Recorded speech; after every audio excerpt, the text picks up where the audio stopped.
Good morning, good afternoon, and good evening, agents. I'm Alec Carl, and welcome to another Let's Talk. As you probably figured out, today we will be talking about the survival game type, and I'm a pretty big supporter of the game type because it offers people a different way to play the game. It's not the same as just going out into the LZ or the DZ and playing the game. It offers a whole new perspective on how to play it. It starts you over from the beginning, and it does a lot to really help you get acclimated to doing something different than, breaking up the monotony of the whole game. However, as of late, it has become apparent there are some major flaws with the game type. And before I go on, I just want to address something. This is not me being salty because, I have said it before in the past. I think the division is actually at one of the best points.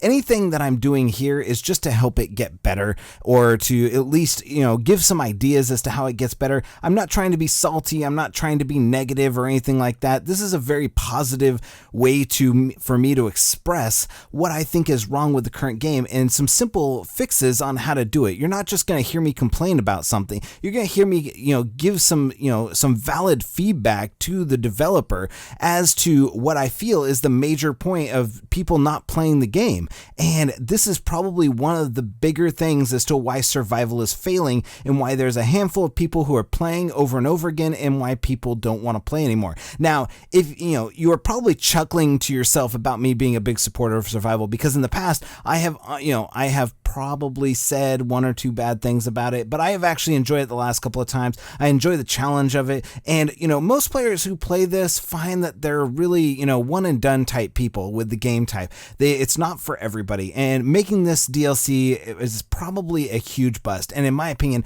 DLC that adds content to the game should be an essential to building on top of the layers that are already there, and survival doesn't do this, sadly. It just adds a game type for what it's supposed to do, and that's it. It's just a game mode that I would say 65% of people play once, were killed early on, and just didn't want to spend a whole lot of time because the rewards for spending an hour in there and not making it out just didn't add up. So people were really just like, screw this, I'm done. So the rewards for completing survival are huge, and they are greatly deserving because it feels great to get, it's a great accomplishment to complete the survival challenge, whether you complete it legit or you just hop a ride in by sneaking into the zone with someone else's extraction. Previously, I have spoken out against hunters and a bunch of other stuff, but before spending a lot of time with a game type, and I am allowed to change my mind. These Lex Talks, they're just currently what is my current opinion on how things are. It's not, it has nothing to do. So if you say, oh, he said it sucked last time,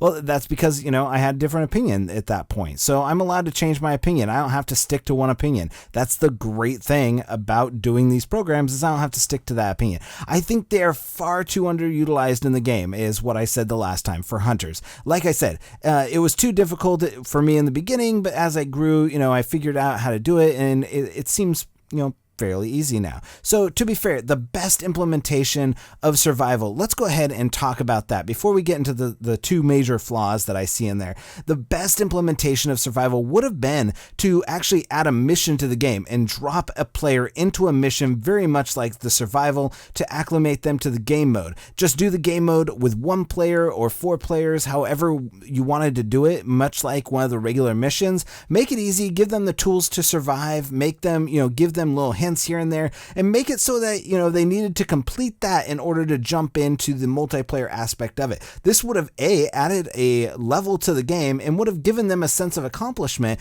because a lot of people haven't actually completed it yet, and it would have added a mission where you had to complete the objective without interference from other players and a chance to extract, and when multiplayer comes around, then they would have been more prepared for it and what they needed to do to go ahead and defeat the hunters and stuff like that. The mission would give the same rewards. We wouldn't slack off. They would see what the rewards were for completing the survival mission at the end. You would have gotten a huge boost of loot and everything like that. So it would have given the players a way to get to know survival without having to do multiplayer. Then, once the mission was completed, then you got a new mission from FaZe saying something along the lines of the antivirals were damaged and you need to go back in to get more samples, and this time they've sent multiple teams to get multiple samples because they weren't sure which one it was. So with this mission, it would give players the taste of survival and then allow them to choose whether or not they want to go back in for a bump in competitive playstyle, whether PvE or PvP is initiated. So this problem of the game being being the same time,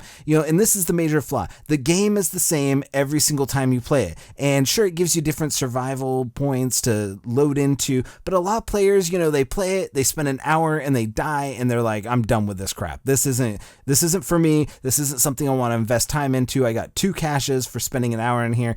There are things that I can do that will be able to boost me a lot faster.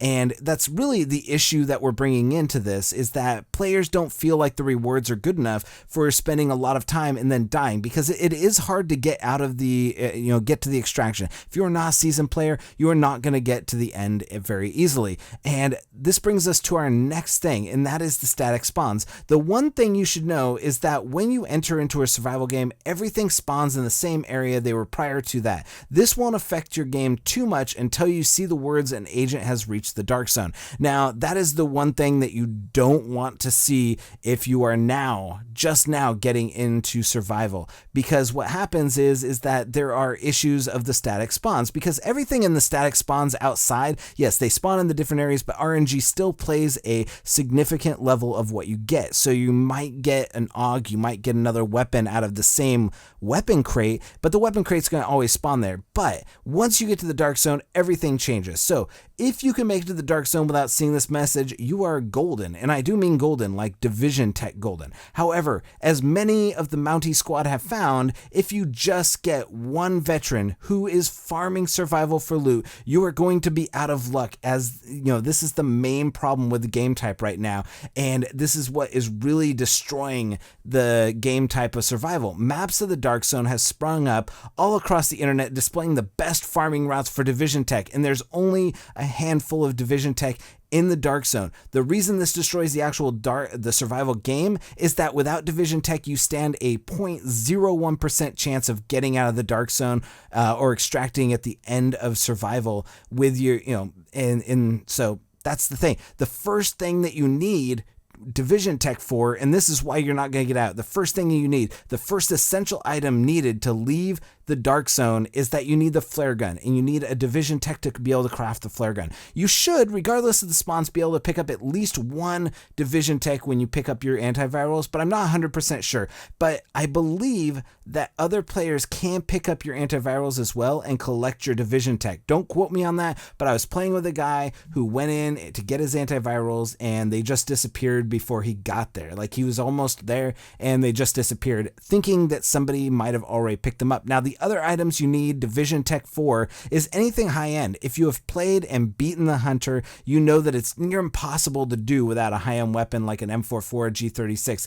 It's doable with a purple, but it's damn difficult to do it. So the maps that you can find online show the location of every Division Tech box, and once someone is able to get those, there aren't any more that spawn in, and there isn't any other way to get these as they don't respawn. So once somebody has gone into the dark zone, if they have gone through every single Division Tech, or at least the closest ones, because there's going to be Division Tech all over the place, and they're only going to need probably about 5 Division Tech.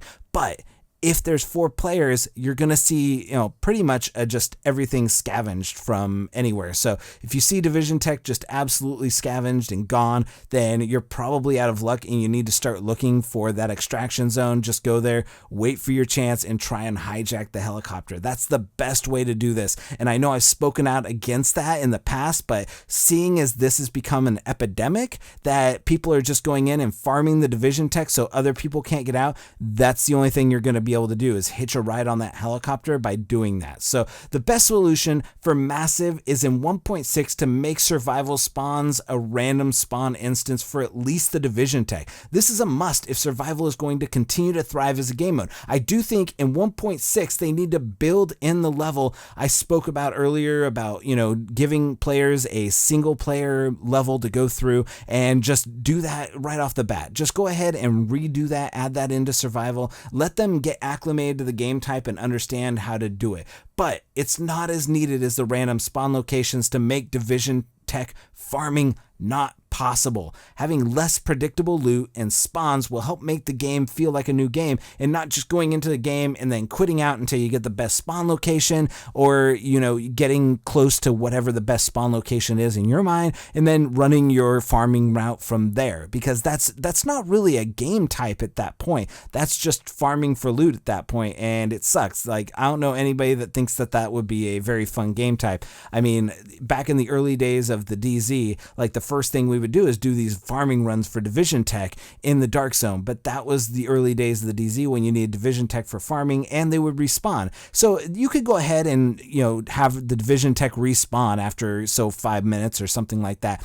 But it needs to be that everybody has a fair chance at the division tech, not just these veteran players who have maps of the dark zone. Just Google maps of the dark zone survival division tech or whatever, and you're going to see a ton of routes and a ton of different stuff. I know that there's a ton of people, like a ton of division YouTubers, who are putting these up, and I would urge them to not put these up, because it's ruining the survival game type for a lot of players. And so we just need to go ahead and start helping people to get rid of these, and we need just random spawns for the most part. Anyways, that's my time. I hope you enjoyed this Let's Talk. If you did, drop a like on this video, and consider subscribing to our channel for more great discussions on the Division and other games like this. If you have a suggestion on how to make survival better, drop that comment down below. And if you experience the same phenomenon of getting to the DZ in survival and not finding any Division tech, let me know in the comments as well. For all of us here at the Division Let's Talk, I'm Mounty Curl, and we'll see you next time on the Division Let's Talk. Agent out.